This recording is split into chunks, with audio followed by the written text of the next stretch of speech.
So hello, and thank you for hosting this conference on the challenges, I guess, generative artificial intelligence is bringing to different areas and different markets. I'm Catherine Arias. I am a professor of financial law at External de Columbia University, and also I'm the leader of my financial consulting services firm. And the idea of today's presentation is to bring you some of the challenges that I have identified the use of the generative artificial intelligence can bring into one of the stages of this task that we see in financial services. And the particular focus of today's presentation is on algorithmic trading and how, and actually what could we mean by algorithmic trading, all the types of algorithms that are being used until now in the financial markets, let's say in global markets. And then from a very regulatory perspective, as I'm a lawyer, I want to bring you some ideas around the risk involved in using these new tools, but also the opportunities. So just to start with this brief introduction.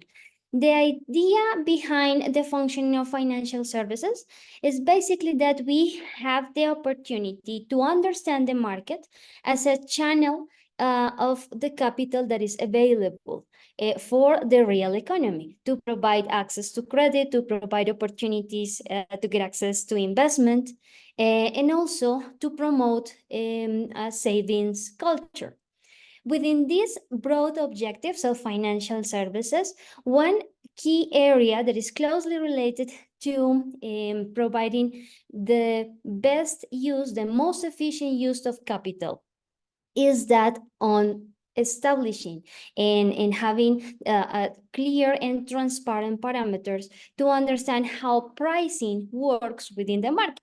Let's say how a particular stock, particular bonds, other types of contracts, other types of securities are offered at a specific price in a specific period of time during the trading process. So the conventional stock paradigm within this context, which was traditionally linked to the intrinsic value of stocks, and in that sense, the intrinsic value of companies that were traded on exchanges, it has been facing some sort of transformation thanks to the adoption of algorithmic trading methodologies. The shift involves new models and novel models that calculate the stock values through the use of algorithmic modeling and equations. And in that sense, they end up being somehow separated and divorced from the underlying company's value. So essentially, what we have seen in the market from the end of the 1990s until now is that there's a disconnection between the stock value and the price that is being reflected in the market. The real stock value, the real value that is connected to the company's value, and the prices that we see in stock exchanges, but also in OTC, over the counter, the private markets where those stocks are traded. So what we could argue distinguishes this shift is the evolution that goes beyond the domain of quants and goes into a more foundational practice with all sorts of market participants, from brokerage firms to institutional traders. Let's think of in pension fund managers, and even the smallest participants in the market, retail investors, using algorithmic trading. This evolution, of course, brings fresh and new challenges, not only for the market functioning, but also for regulators. For instance, if we see the approach of the Securities and Exchange Commission in the US, the SEC, they were primarily concentrating on regulating corporations issuing securities rather than in the product itself, the security itself. So this might be understood as the fundamental concept behind all those disclosure mechanisms that financial regulators, as the SEC, have directed to a greater portion of the market participants, basically to require all the companies to report information on how the corporation functions. However, the focus has not been, at least until now, directed on how to understand the value of the stocks that those corporations offer to the market. In this context, we see how algorithmic trading, just as another example of application of the generative artificial intelligence, it does not function as an independent and separated growth driver. Rather, it tends to hold the potential to significantly amplify efficiency gains, in this case, amplify this a generation of profits that comes along with most of the transactions in financial sector. In this context, we could try to delimit what we mean by algorithmic trading. So as you see in this slide, algorithmic trading encompasses different types of electronic trading practices that utilize computerized models to analyze data and, more importantly, to execute substantial volume transactions in the two parts of capital markets: stock exchanges, let's say the traditional organized and standardized market, and the other part of the market that is tend to be called a OTC, or over-the-counter market, which is less regulated and somehow more profitable market as well. So we tend to use the term of algorithmic trading to cover different types of methodologies and different types of algorithms. Within them, those that have been recognized by industry participants, but also academics that have been working in this area, include black box models, quantitative models, high frequency trading, and that led us to think about who in the market, or what type of participants within that market, are actually using different types of algorithmic trading. We could see that over the past decade, in particular within the last 10 years, computer trading practices have been adopted from the very small private equity firms to hedge funds, basically for the purposes of offering a better risk management and hedging to their clients. But also, this practice has been adopted by global investment banks, for instance, Goldman Sachs, Merrill Lynch, and the former Lehman Brothers. Also, these individual retail investors now could use and engage in algorithmic trading thanks to the increased access to this type of technological developments. As we might anticipate, in any other market that is trying to take all the advantage of the generative artificial intelligence, this exponential growth is primarily driven by innovation, by technological innovation. This technological innovation is manifested basically in these three key points that I bring you in this slide. Firstly, the ability to compute enormous amount of data in a fraction of a second, basically to provide a central tool to make trading even more efficient than the traditional way of doing trading.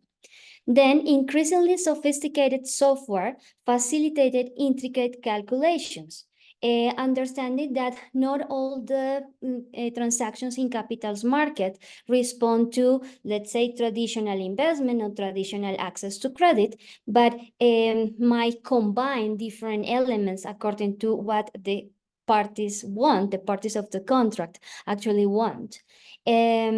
This type of trading allow us to design and to provide better types of products that could be classified as, let's say, more complex than the traditional products in capital markets. And the third aspect here to bear in mind is that this exponential growth of the adoption of algorithmic trading has allowed the market to improve access to and processing capabilities for vast amounts of data from diverse sources. And this is closely linked, this third feature is closely linked to one of the fundamental changes that financial services is facing in the global scale, which is basically the idea that we are not exclusively using financial information. Now, any design of a new product, even in banking sector, which much be closer to all consumers, is taken into consideration non-financial information and all this idea and the challenges, but also the benefits that are brought by big data. So additionally to these three key features of the exponential growth of the use of generative artificial intelligence in financial services, and in particular for the purposes of trading, there's a recognition that financial engineering is a special discipline, a distinct discipline that has led to to a new breed of market analysts that are using innovative equations to process, to employ, and to distribute the market data that they are analyzing and they are collecting. So in this context, there have been some studies, and you can see at the bottom of the slide the source, the original source of this figure, that help us to understand what are the reasons for market participants to use algorithmic trading, why they tend to take a step apart from the traditional models and techniques that they have been using. So as you can see in this figure, there are different reasons. For instance, the execution consistency, the potential for better customization of individual products and the design of new types of products, reduce market impact, improve trader productivity, enhance the pricing practices that come from the trading process. There's also the easy of use, which is basically an idea that helps us to understand how those who participate in the market as traders are not necessarily being replaced by these algorithms. They find in the algorithms a better tool for providing better advisory services to their clients, and in turn to better protect the interest and the rights of the investors, which we could understand as one of the potential benefits, not only for market participants themselves, but for the entire market. So the primary motivation for employing algorithms is the convenience they offer. Like, could be like the greatest feature for the different types of algorithmic trading.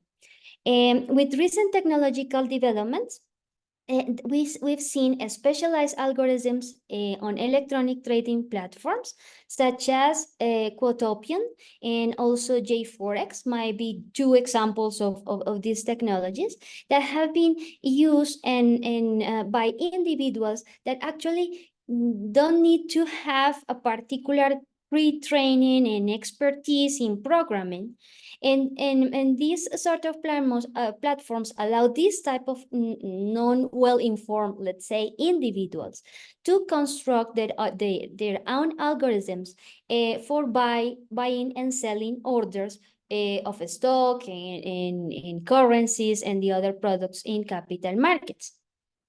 These type of platforms also facilitate one particularly important process here. It is to facilitate the back testing on historical data, Basically, it allows users to simulate and also to assess the algorithm performance under past market conditions, and using that information to better train the future transactions that they are going to do through these platforms. There is also the reduced market impact. So there's the ability to basically divide large orders into small batches. And the purpose here is to diminish market impacts or negative market impacts. This advantage is closely linked to anonymity, which might be of interest for certain types of investors. There is also the reason behind price improvement. Basically, efficient price discovery allows to have better quality of information and greater amount of information behind the process of establishing or setting a particular price for particular products within capital markets. In this area, we see, and I will explain that later on, that algorithms excel at tracking market conditions, enable those algorithms to make the decisions at any moment and execute the transactions within milliseconds, in the case of high frequency trading, at the best current price. So just basically serving those are algorithms that are serving the purpose of generating and creating profits for investors. And there's also the reason around trading productivity. So this, as might be the case in other applications of generative artificial intelligence, in this context, the risk of manual mistakes is somehow minimized. So better operational risk management is what we may see. There's also a reduction of the transaction cost because the commission rate tends to go down when there's an algorithm behind the decision-making process. And there's also the, let's say, the potential for better execution consistency, as those algorithms continuously are receiving feedback from real-time data, allowing them to consistently as well monitor trading orders and market status. There are different types of algorithmic trading that we can see the industry has been developing. So the adoption of algorithms for trading in financial sector might serve different functions, let's say. And within these different functions, we could see algorithms that are designed to take advantage of arbitrage opportunities. In the context of arbitrage opportunities, we are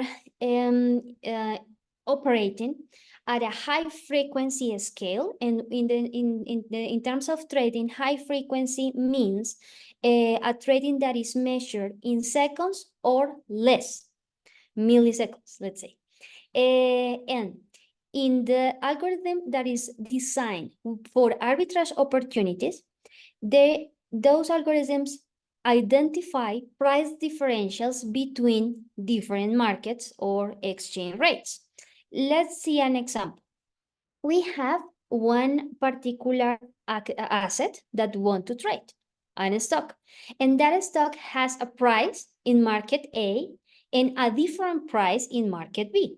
So the algorithm allows the investor to buy the asset in market A and rapidly sells it in market B, earning the price differential minus transaction cost. So with this very simple example, you can see why investors might be interested in this type of algorithmic trading that allows them to take advantage of the price differentials that is natural and may happen in different markets. However, not all the strategies are designed around increasing profits. That might be another reason. And that's the second type of algorithm here. Algorithms for breaking up large orders. So what's the rationality?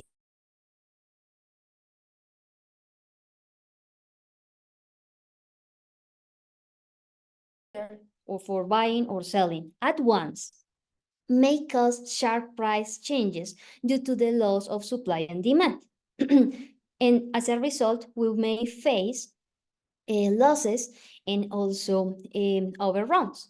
So in order to address this potential negative impact in the price of the asset that we want to trade, these algorithms are designed to break up into small parts the large orders and to use different time scales. Let's say one part could be what part of the algorithm and the trading will work on low frequency. Low frequency trading means those trades that are measured in days, weeks, months, or more time. And then to combine this slow and low frequency trading with an alternative and an additional part of the trading that will operate at a medium or high frequency scale. As a result, we end up trading all the securities that we want to trade, but with a different strategy divided into groups, let's say, and taking advantage of the best market conditions, always designed in the interest of the investors.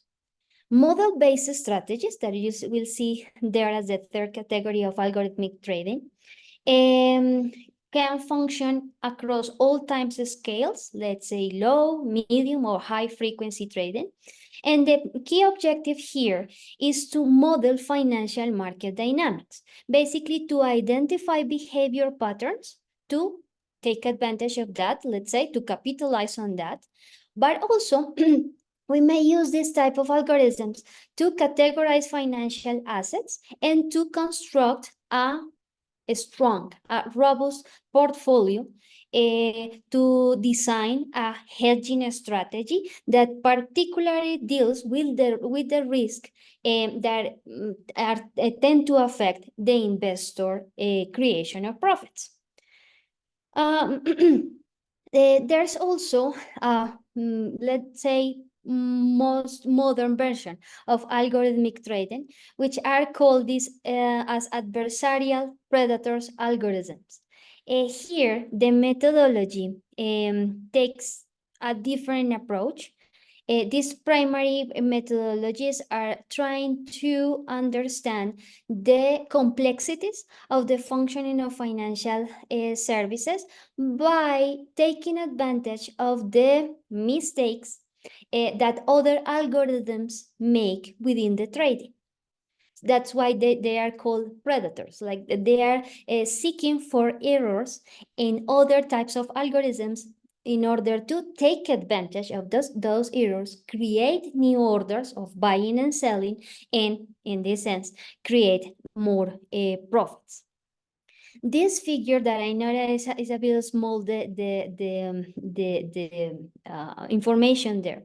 I just wanted to bring to this presentation this idea in the source at the bottom, just for you to consider that despite all the benefits and all the advantages that come with the adoption of algorithmic trading, the reasons for those who participate in the market to use these algorithms as a way to achieve greater efficiency, there are also different shortcomings. Many of these shortcomings are related to how to better use the information available, how to adapt multiple investment strategies. We have to bear in mind in this particular area that the process of those who design algorithms for the purpose of trading needs to bear in mind why the investor could be benefited from the use of these type of tools.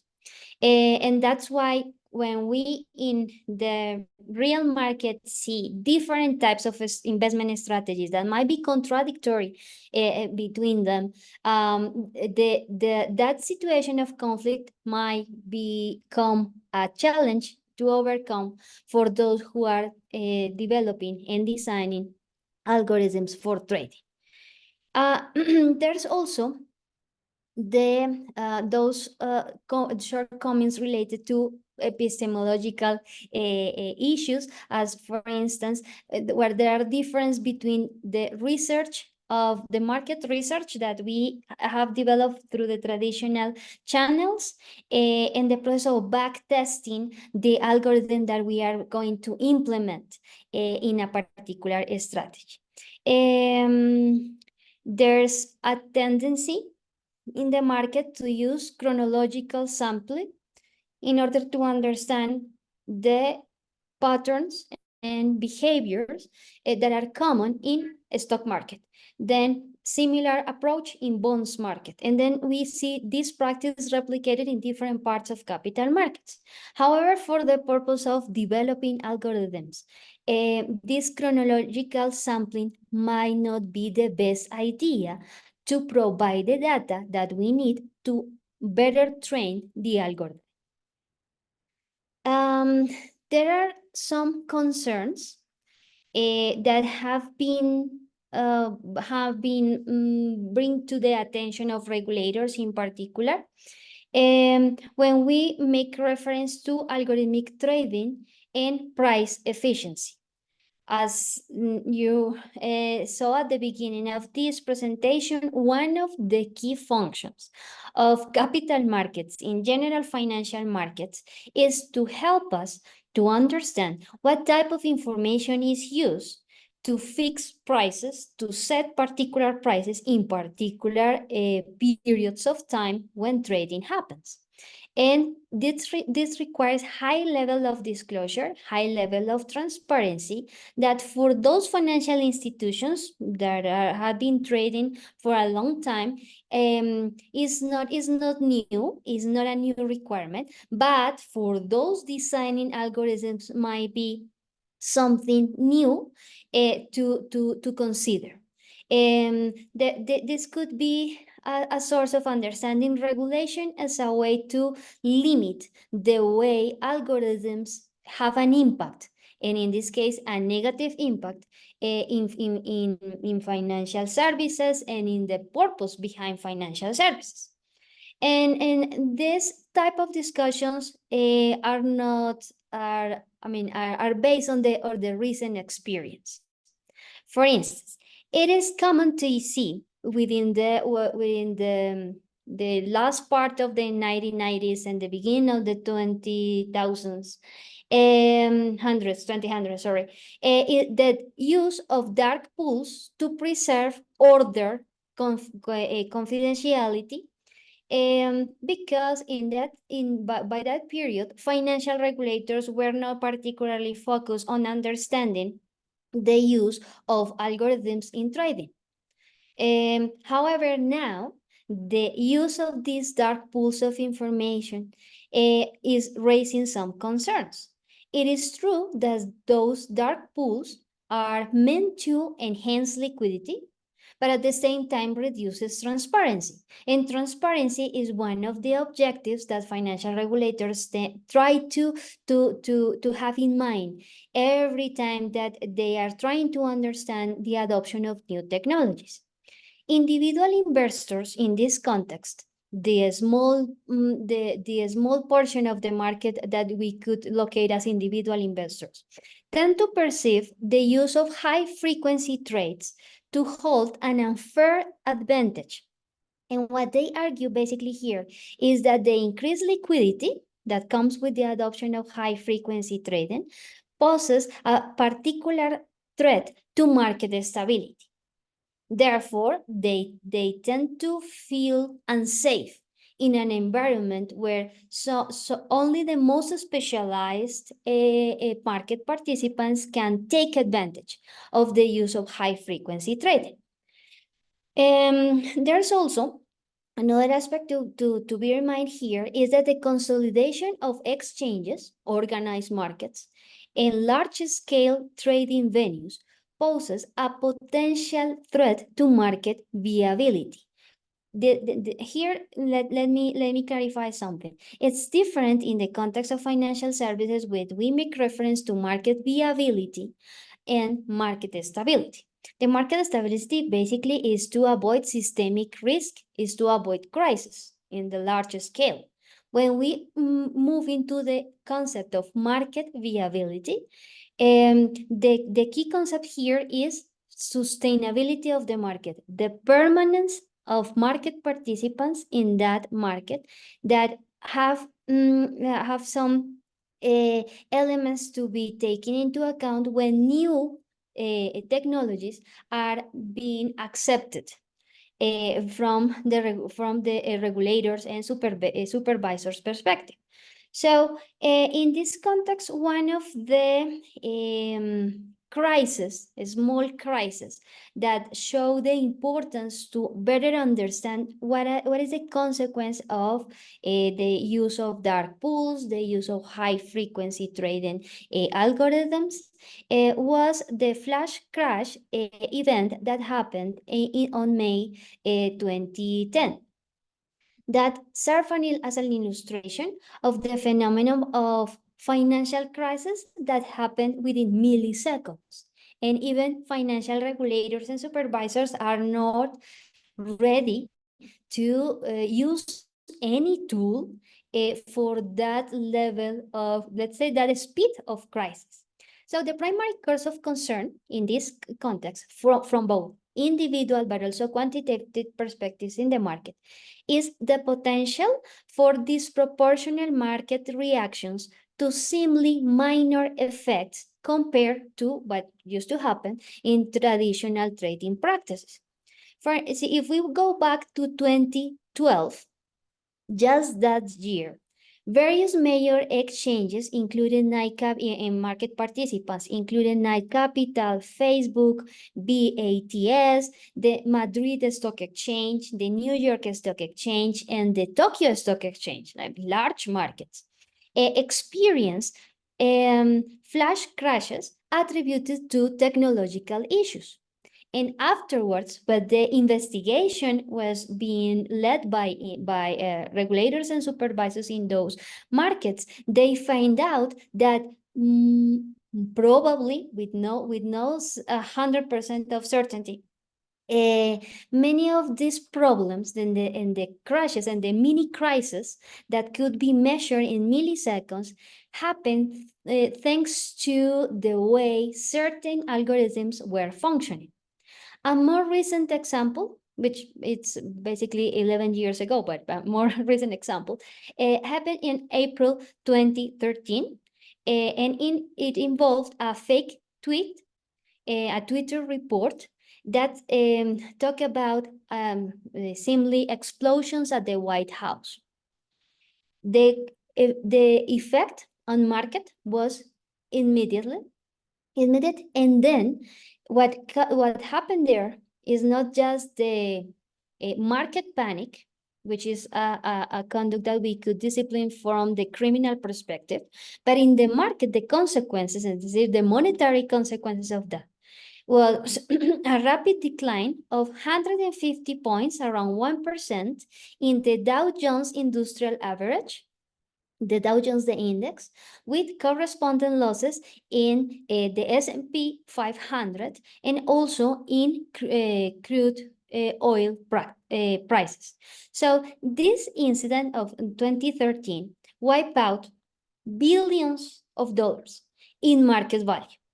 This shows us how significant impact need to be considered when using algorithmic trading, and when we see how those algorithms are closely linked to the information that is published in social media or is available in social media, that somehow is not controlled, is not information that we could always rely on, and this might have different types of events and negative impacts in the market. So what the critiques of the use of algorithmic trading bring to the discussion is that we cannot rely on a market that heavily uses algorithmic trading as we know it until now to use that information, for example, to illustrate the process of regulators, or to understand how actually how in real terms the market is